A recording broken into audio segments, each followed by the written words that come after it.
The Firsthold Revolt by Mavius Sai. You told me that if her brother won, she would be sister to the king of Wayrest, and Ramon would want to keep her for the alliance. But her brother Helseth lost, and has fled with his mother back to Morrowind, and still Ramon has not left her to marry me. Lady Gyalenné took a long, slow drag of the hookah and blew out dragon's breath, so the scent of blossoms perfumed her gilded chamber. You make a very poor adviser, Kael. I might have spent my time romancing the king of Cloudrest or Eleanor instead of the wretched royal husband of Queen Morgaya. Kael knew better than to hurt his lady's vanity by the mere suggestion that the king of Firsthold might have become to love his Dunmer queen. Instead, he gave her a few minutes to pause and look from her balcony out over the high cliff palaces of the ancient capital. The moons shone like crystals on the deep sapphire waters of the Abessian Sea. It was ever springtide here, and he could well understand why she would prefer a throne in this land than in Cloudrest or Alinor. Finally he spoke. The people are with you, my lady. They do not relish the idea of Ramon's dark elf heirs ruling the kingdom when he is gone. I wonder, she said calmly, I wonder if as the king would not give up his queen for want of alliances, whether she would give herself up out of fear. Of all the people of Firsthold, who most dislikes the Dunmer influence on the court? Is this a trick question, my lady? Asked Kael. The Trebite monks, of course. Their credo has ever been for pure Altmer bloodlines on Somerset, and among the royal families most of all. But, my lady, they make very weak allies. I know, said Gyalenné, taking up her hookah again thoughtfully, a smile creeping across her face. Morgaya has seen to it that they have no power. She would have exterminated them altogether had Ramon not stopped her for all the good they do for the country folk.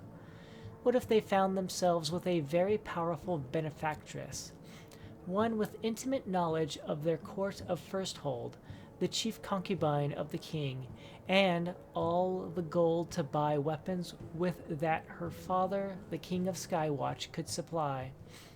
Well armed, and with the support of the country people, they would be formidable, nodded Kael. But as your adviser, I must warn you, if you make yourself an active foe of Queen Morgaya, you must play to win. She has inherited much of her mother, Queen Berenziah's intelligence and spirit of vengeance. She will not know I am her foe until it is too late, shrugged Gyalenné. Go to the Trebite monastery and bring me Friar Lilium. We must strategize our plan of attack. For 2 weeks, Ramon was advised about growing resentment in the countryside from peasants who called Morgaya the Black Queen, and it was nothing that he had not heard before. His attention was on the pirates on a small island off the coast called Caluis Lar. They had been more brazen as late, attacking royal barges and organized raids. To deliver a crushing blow, he ordered the greatest part of his militia to invade the island, an incursion he himself would lead. A few days after Ramon left the capital, the revolt of the Trebite monks exploded. The attacks were well coordinated and without warning. The chief of the guards did not wait to be announced, bursting into Morgaya's bedchamber ahead of a flurry of maid servants. My queen, he said, it is a revolution. By contrast, Gyalenné was not asleep when Kael came to deliver the news. She was seated by the window, smoking her hookah and looking at the fires far off in the hills. Morgaya is with council, he explained. I am certain they are telling her that the Trebite monks are behind the uprising, and that the revolution will be at the city gates by morning. How large is the revolutionary armor in contrast to the remaining royal militia? Asked Gyalenné. The odds are well in our favor, said Kael, though not perhaps as much as we hoped. The country folk, it seems, like to complain about their queen, but stop short of insurrection. Primarily, the army is composed of the monks themselves and a horde of mercenaries your father's gold bought. In a way of thinking, it is preferable this way. They are more professional and organized than a common mob. Really, they are a true army, complete with a horn section.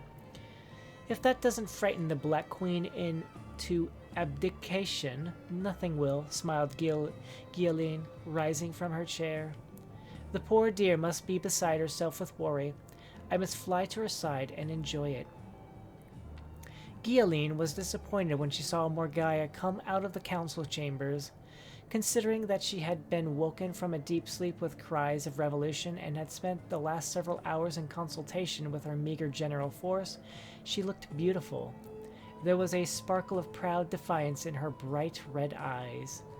"My queen!" Guilleen cried, forcing real tears. "I came as soon as I had heard. Will we all be slaughtered?" "A distinct possibility," replied Morgaya simply.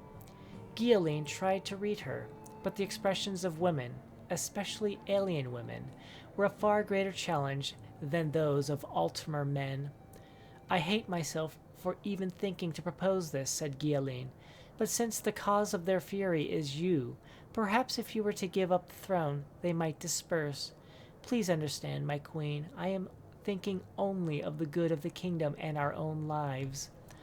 "I understand the spirit of your suggestion," smiled Morgaya, "and I will take it under advisement. Believe me, I've thought of it myself, but I don't think it will come to that." "Have you a plan for defending us?" asked Guilleen, contorting her features to an expression she knew bespoke girlish hope. "The king left us several dozen of his royal battle mages," said Morgaya. "I think the mob believes we have nothing but palace guards and a few soldiers to protect us. When they get to the gates, are greeted with a wave of fireballs, I find it highly likely that they will lose heart and retreat." "But isn't there some protection they could be using against such an assault?" asked Guilleen in her best worried voice. "If they knew about it, naturally there is. But an unruly mob is unlikely to have mages skilled in the arts of restoration, by which they could shield themselves from the spells, or mysticism, by which they could reflect the spells back on my battle mages. That would be the worst scenario. But even if they were well organized enough to have mystics in their ranks, and enough of them to reflect so many spells, it just isn't done.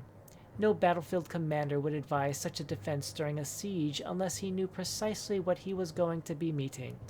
And then, of course, once the trap is sprung," Morgaya winked, "it is too late for a countering spell." "A most cunning solution, your highness," said Guilleen, honestly impressed. Morgaya excused herself to meet with her battle mages, and Guilleen gave her an embrace. Cale was waiting in the palace garden for his lady. "Are there mystics among the mercenaries?" she asked quickly. "Several, in fact," replied Cale, bewildered by her query. "Largely rejects from the Sijic order, but they know enough to cast the regular spells of the school. You must sneak out the city gates and tell Friar Lilim to have them cast reflection spells on all the front line before they attack," said Guilleen. That's most irregular battlefield strategy," frowned Cale. "I know it is, fool. That's what Morgaya is counting on. There's a gang of battle mages who are going to be waiting on the battlements to greet our army with a barrage of fireballs." "Battle mages? I would have thought that King Ramon would have brought them with him to fight the pirates." "You would have thought that," laughed Guilleen, "but then we would be defeated. Now go." Friar Lilim agreed with Cale that it was a bizarre, unheard of way to begin a battle, casting reflection spells on all one's troops. It went against every tradition, and as a Trebite monk, he valued tradition above every other virtue. There was little other choice, though, given the intelligence. He had few enough healers in the army as it were, and their energies could not be wasted casting resistance spells. At dawn's light, the rebel army was in sight of the gleaming spires of Firsthold. Friar Lilum gathered together every soldier who knew even the rudimentary secrets of mysticism, who knew how to tap into the elementary conundrums and knots of the energies of magicka. Though few were masters of the art, their combined force was powerful to behold.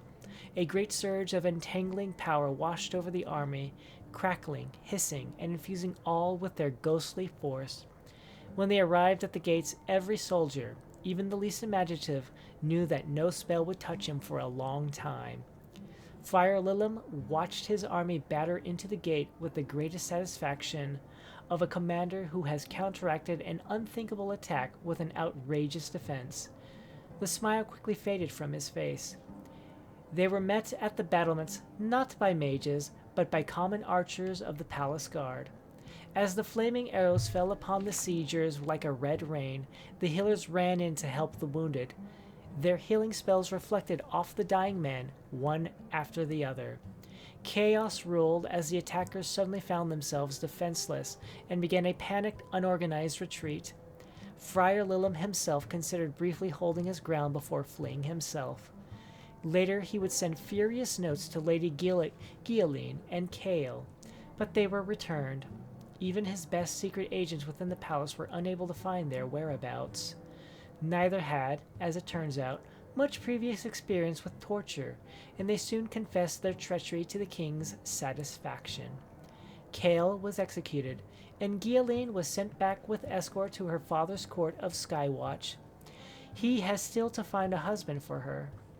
Ramon, by contrast, has elected not to take a new royal concubine. The common folk of Firsthold considered this break in palace protocol to be more of the sinister alien influence of the Black Queen, and grumbled to all who will listen.